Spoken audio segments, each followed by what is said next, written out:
Today we are going to talk about how to survive the dark night of the soul. How you can, I wouldn't say overcome it, but how do you cope with it as you go through the dark night of the soul? What are the things that you can do to ease the emotional turmoil that comes with it? So I would like to ask you before we get started, if you have ever felt lost or alone or unable to bear what was happening in your life. If there is any time in your life that you felt like you hit rock bottom and you lost all hope and you were unsure where to go, what to do, what was really like what you were supposed to do with your life, and you felt completely powerless. And if you nodded yes to any of it, I'm sure like at some point in your life, you might have felt some sort of these feelings on a much stronger, deeper level. Because yes, feeling, there are times in our lives that we feel sad and we feel lost and we feel alone. But, that's normal. But when it's like very, very deep and you feel completely hopeless and powerless, that's normally a sign that you might be experiencing your dark night of the soul. The dark night of the soul, really, it's kind of a phase that, although it has this really dark name, like Dark Night of the Soul, it sounds really like evil. I look at it as a very transformative phase in our lives that very, very often leads to a profound personal growth. It's kind of a stage of personal development when we find ourselves normally bearing some difficulties and sufferings and struggles, and I'm not going to lie, pain is normally triggered by some sort of deep grief. And grief can have many ways. Grief is not only when we lose a loved one. You can experience grief when you lose your sense of self. And might be because you lost someone that was very close to you, and you had some sort of identity with that person, some sort of role that's all of a sudden it was cut because you lost that person. But it can also be because you went through a divorce, because you moved countries, because you were a stay-at-home mom and all of a sudden your kids move out and you lost that sense of self that kind of was what you identified with, what you normally say, oh, what do you do? Oh, I'm a stay-at-home mom. And then all of a sudden you're no longer a stay-at-home mom because your kids are no longer there. Or like when you go through redundancy or you lose a job and you kind of feel really lost and not knowing where to go and what to do with your life anymore. So those are some sort of triggers that can propel this personal development, that will come with some sort of suffering and difficulty and grief per se. And what normally this does is it serves as a wake-up call, really. Like it leads us to a transition phase. It's when there is like a huge shift coming, a huge transition in our lives that will ask us to expand, really, to go to another level in our lives. And in that transition level or phase, that take us to a deeper truth and perception of life. Is when you start to really look at your life the way it is, and in at a collective level as well, and you start to question a lot of things, a lot of truths, a lot of perspectives, a lot of things that you took as truth, but in reality, all of a sudden you start questioning because your perception of things is shifting, your priorities are shifting, the things that you value change as well. If you are someone that are hearing this training, and the name Dark Night of the Soul sounds unfamiliar, or you kind of don't know what exactly this is, if it's scary, I want you to see it from other perspective, because most likely you encountered similar concepts in either your religion or even with psychology. So if you ever heard of existential crisis or some sort of depression, that's what normally society and religion describe what is dark night of the soul, because these experiences are closely related to the dark night of the soul. Obviously, dark night of the soul goes deep, deep, deep at a soul level, and not only that, you kind of, yes, you might feel depressed, you might have an existential crisis, but you normally are awake at some level. You aware at some level of what is going through, and you have the capacity to move with the waves. But what exactly does it mean to go through the dark night of the soul?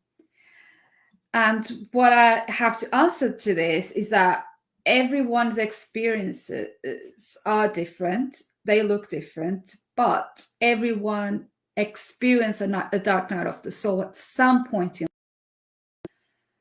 But again, it will manifest differently from person to person, because it's a unique journey with its own set of circumstances.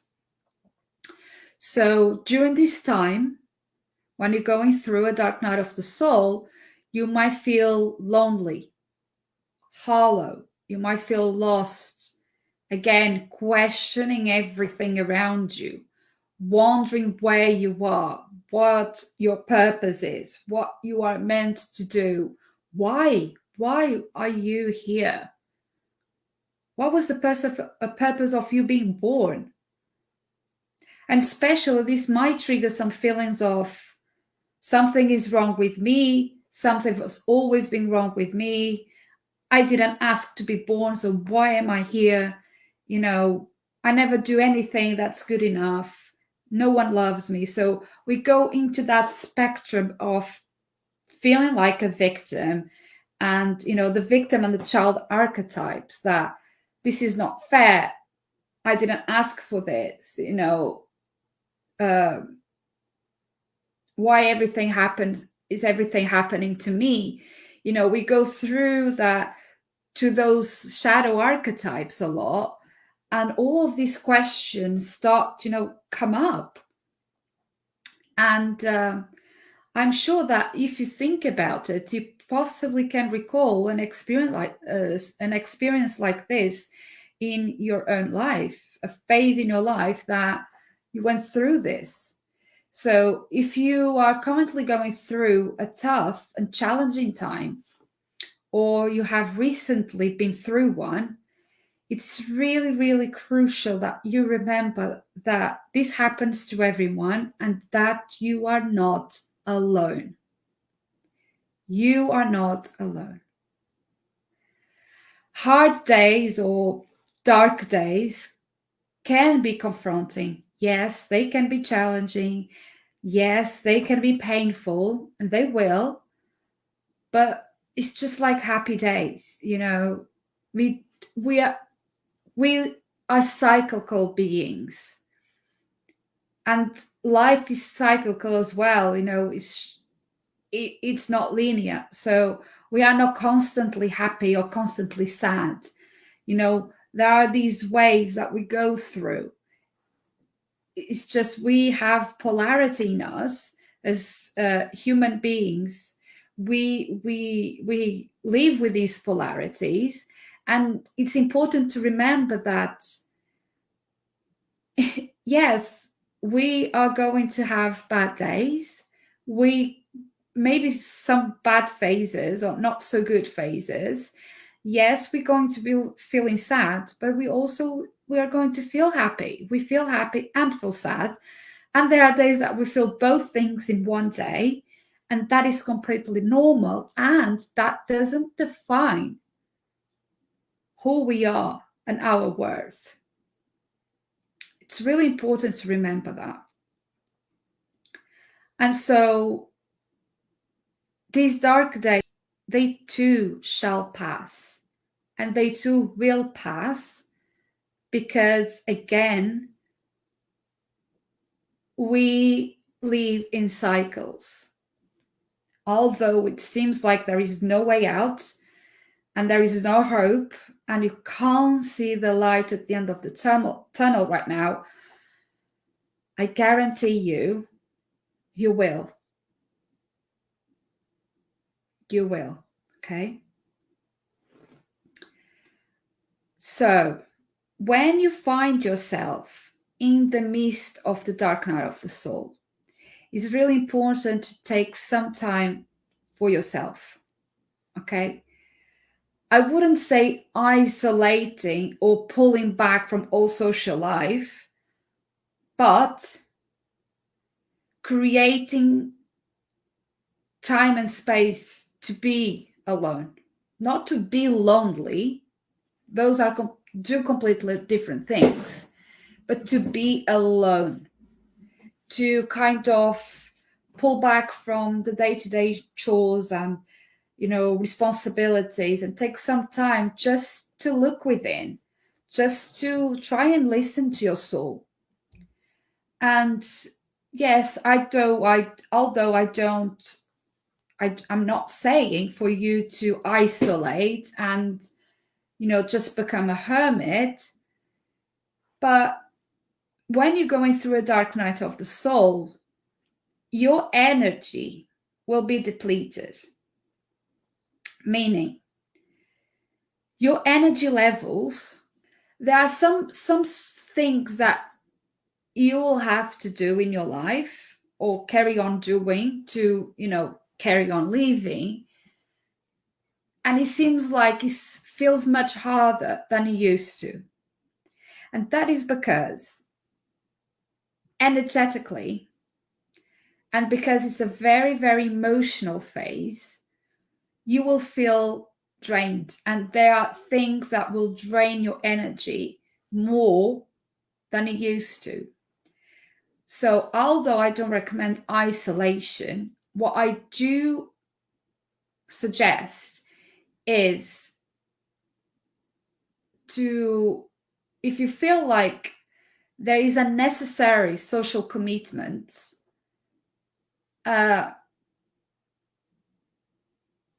maybe if it's unnecessary, right?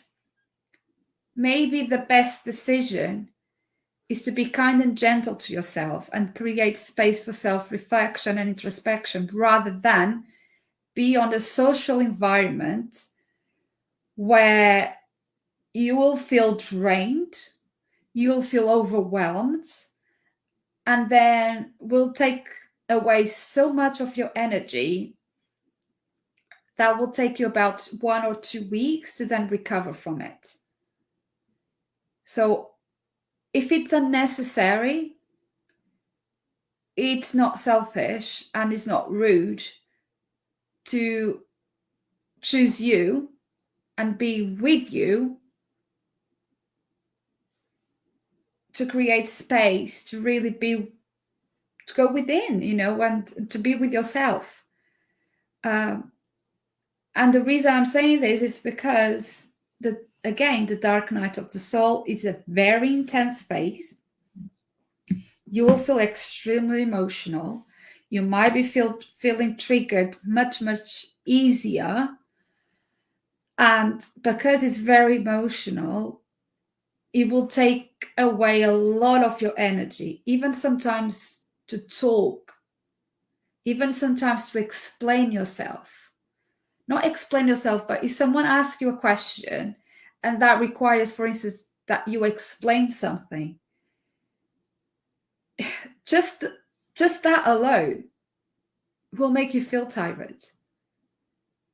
And you will start noticing that you start avoiding even phone calls and things like that, that if you feel like you keep repeating yourself, or that, you have to,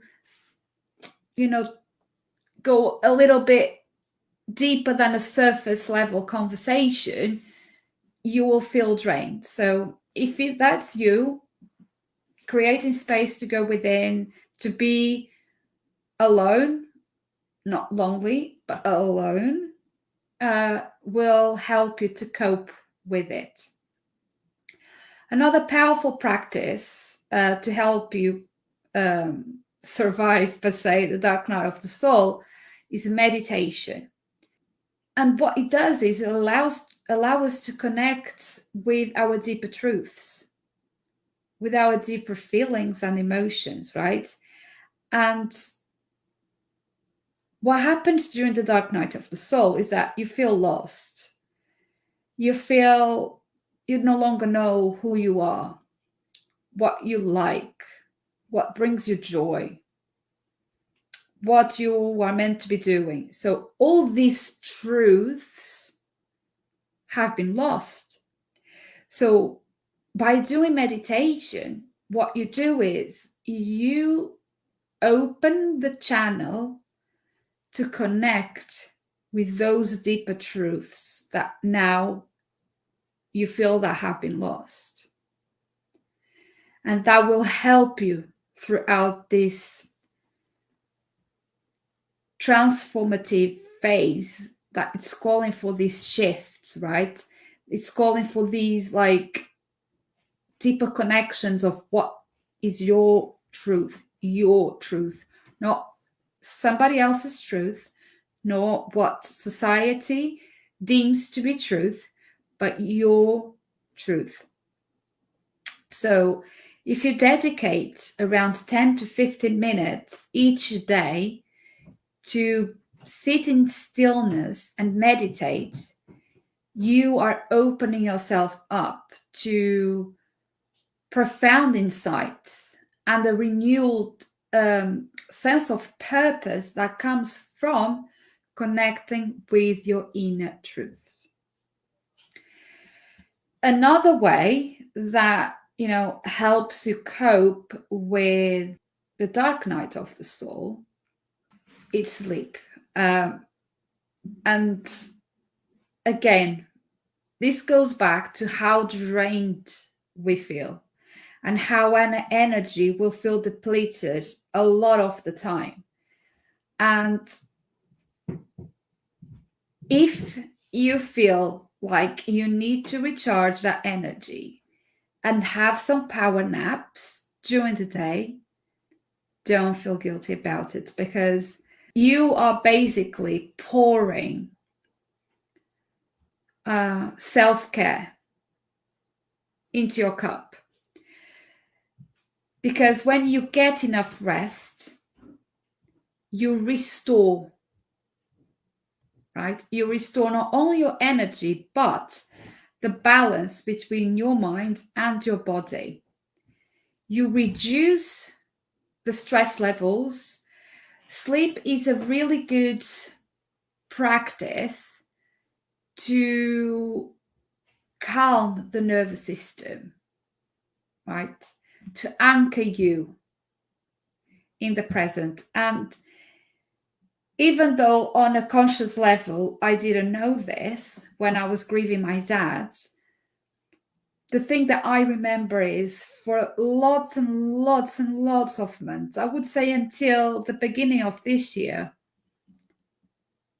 I used to need to sleep a lot after I lost him.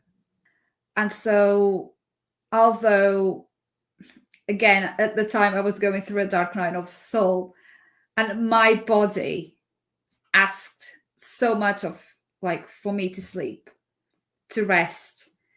And on a conscious level, I didn't have that awareness, I guess. But on an unconscious level and on a more spiritual level, I did what my body was telling me, was giving me cues of what it was needing. So it needed rest.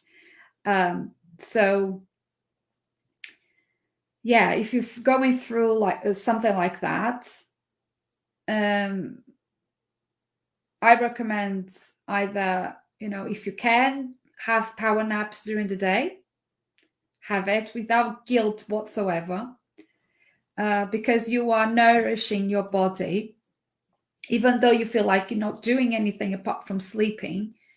Um, you're actually giving your body so much more than you could even realize.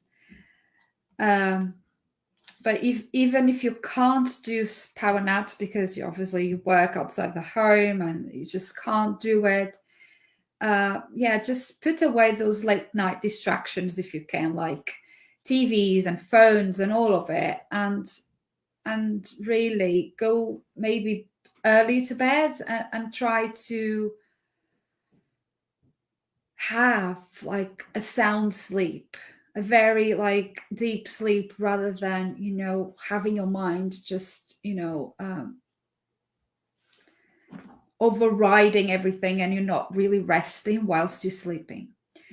So yeah, sleep, it's a very, very good way to help you cope and survive the dark night of the soul. And for me, it was the thing that truly helped me survive that phase. Another thing that you can do is nature. It's just going in nature. And I think, I know I keep saying this, but nature is the ultimate medicine. It brings you so much peace and calmness to your life when you are really grounding yourself in nature. Laying on the grass, walking barefoot on the grass and on the sands, simply meditating in the open air, and even if you don't like do that kind of meditation or whatever, just sitting outside with your eyes closed and just paying attention to the sounds and the body sensations and to your senses, what you can smell, what you can hear, um, what you can feel, like the breeze of the wind, all of those things. That's already kind of meditating, because you are practicing mindfulness. And even if you just do it for 5-10 minutes, it will help you so much. Because yeah, you kind of reconnecting with something so much bigger than yourself, and it will bring you a sense of tranquility. It will calm your nervous system, it will help you ground, and yeah, it will balm your soul, actually, what your soul craves during this challenging time that is the dark night of the soul. When we go through a dark night of the soul, it's so easy, it's so easy to neglect our physical and mental health. And that's why depression, it's so connected in kind of psychology terms with the dark night of the soul. And so it's really important to nourish ourselves with wholesome food. It's very, very easy when we're going through the dark night of the soul and we kind of feel so tired. It's easier to grab a pack of crisps, a can of Coke. It's very easy to grab a cake. It's okay to give to your body those things when it craves it. But when you do it all the time, what it does is not bringing nourishment into your body. So basically, the energy, nutrition that, or the energy levels that would come from the nutrition that you have, from the things that you eat, will not be there. These processed foods and snacks and all of those things, they give you a little bit of a high, or that feeling that you're full, but it's not long lasting. So you keep just, going back to the same, but because it's not long lasting, it just makes you feel worse, right? It just makes you feel worse. And adding to that, if you start gaining weight, then it just aggravates how you feel about yourself.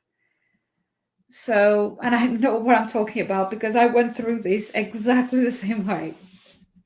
And that is because we feel so tired that it's just easy to, not eat healthy, or not to drink enough water. So, yeah, just try to go for a balance kind of nutrition here. When we're craving, yes, it's okay to give your body that, especially if you're going through your menstrual cycle. You might feel that your body really craves some sort of like either salty foods or sweets. Yeah, give it, but not all the time. Yeah, not all the time, because it's like the constant the constantly giving that unhealthy kind of nutrition that brings toxins into the body, and it just aggravates our emotions and how we feel and our energy levels as well. So it's just kind of a spiral there, and it doesn't help. So yeah, what I suggest is instead really to try and provide the necessary minerals and nutrients to your body, and that your mind and your body need to heal from and grow through this process that is the dark night of the soul.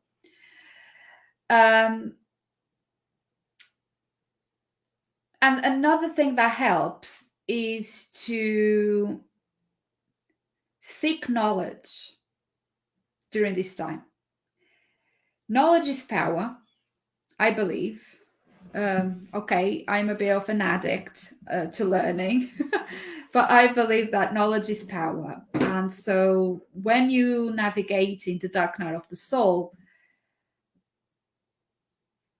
if you embrace this quest for knowledge, if you get curious about the questions that you keep asking yourself, you can actually gain insights and understanding that will help you make sense of what you're going through. It's going through that, quest for learning and understanding why you feel the way you do, that will give you the awareness and the insights that will help you not only navigate this phase, but overcome it as well and come out of the other side. So yeah, I suggest like engaging in reading books that inspire you. It can, but doesn't necessarily have to be self-help books, but something that inspires you and that helps you connect with, again, your deeper truth, because that's the thing that we tend to lose when we go through the dark night of the soul. Our the way we thought our truths were, or what we thought our truths meant, is like you lose all of it. You start questioning everything. Your perspectives change. So anything that, can give you that knowledge, give you that awareness of what you're going through, and connects you with the deeper truths to you, again, not what society perceives to be truth or what you're conditioned to believe that was truth, but what is your truth at a soul level. That will help you to be like kind of a guiding light during these challenging times that are that is the dark night of the soul. What I want you to remember is that while you are navigating the dark night of the soul, remember that this is a deeply personal journey.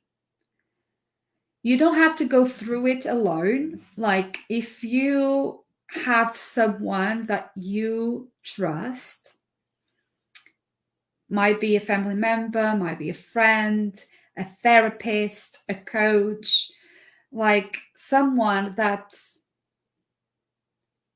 you can share what you're going through, that will help you a lot. It can be a community as well, like community either in person, a community in your local area, or like grief groups and things like that, or even on Facebook, a community that you feel like you are welcome, that you feel seen and heard, like people get what you're going through. That really gives you such valuable support to go through this phase. You can also seek counseling or like professionals that specialize in healing and energy work. You can also enroll in a course or a group program that specializes in what you're going through. And so you kind of feel like everyone in that group or in that course, obviously it's feeling the same way as you do. So you don't feel like you are alone. You don't feel like that's something is wrong with you, because that is the thing with the dark night of the soul and all this shadow work that we do. We tend to think and to believe even that something is wrong with us just because we feel the way we feel. But once we understand, or we see that actually there are more people going through the same. So, wow, I'm not alone in this. Like, I'm not weird. Like, there are people out there that feel the same way. So that actually helps you to feel more confident about yourself and about what you're going through, and helps you as well, to get the support really to navigate this phase. Remember as well, because maybe some of you might think that the dark night of the soul is a punishment. You might think that you have sinned in some way and this is a way of you being punished. But it's not. I want to reassure you, this is no punishment whatsoever. Everyone goes through this. As I said at the beginning of the training, the dark night of the soul, even though it has this kind of name, it's an opportunity for growth. It's an experience that most of us go through that will lead us to a profound personal growth and to the awakening of your soul for what really you are meant to be doing this life. So it's no punishment at all. It's simply an opportunity for growth. It's a wake-up call. It's all that is. Especially if your soul have been trying to get your attention for a long time and you've been ignoring it. the universe sends you these wake-up calls to really make you stop and do the work that your soul has to do in order to grow and have the evolution. So when it reincarnates again, it doesn't have to go through the same lessons, right? And have some peace and maybe learn some other lessons, but we don't have to repeat the patterns again. You know what I mean?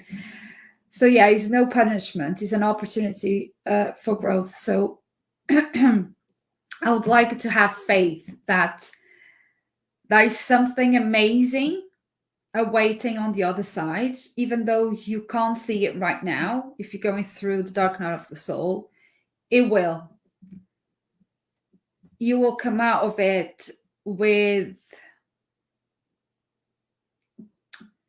a different awareness of who you are. You'll come out of it knowing who you are, what you're not longer open to. If the things that you have been committed to, being experiences, relationships, situations, if they are helping your growth, supporting your growth, or they no longer resonate with you. And you kind of start setting boundaries, healthy boundaries to yourself and to others. You start appreciating yourself and loving yourself in a different way. You know what you want, you know where you're heading, and you just embrace who you are, right? Because you remember who you are at a soul level. You remember what you've been meant to be doing. So all those truths that you were conditioned, they no longer affect you because you know what your truth is, and that's what matters. So yeah, I reassure you, after you go through this process, you'll come out of it on the other side and so much stronger. So much stronger. So what I have to say is just that you trust this journey. Trust that will make you a more enlightened person. It will strengthen your belief in yourself and in your place in this world, because you are special. You are meant to be here. You have a place here, right? And once you understand that, once you connect with those deeper truths, you will be able to see that. And yeah, the dark night of the soul, again, will pass with time. We are cyclical beings. We don't live in a linear reality. So this it's just a temporary phase. It's just here to propel you towards your true self and to a brighter future. So yeah, embrace the journey. Don't be scared of it. Embrace the journey. Try and develop your intuition, because that's what's going to connect you with your deeper truths. And you might even find that you discover spiritual gifts in everyday life that before you were just not aware of. And also remember that you are so much stronger than you think you are. And there is light beyond the darkness. We are soul beings having human experience, and in this human world, we live in polarities. So again, yin and yang, the dark and the light. There can't be dark without light, and it can't be light without darkness. So there is light beyond the darkness. Always remember that. Even that it doesn't look like it right now, it does.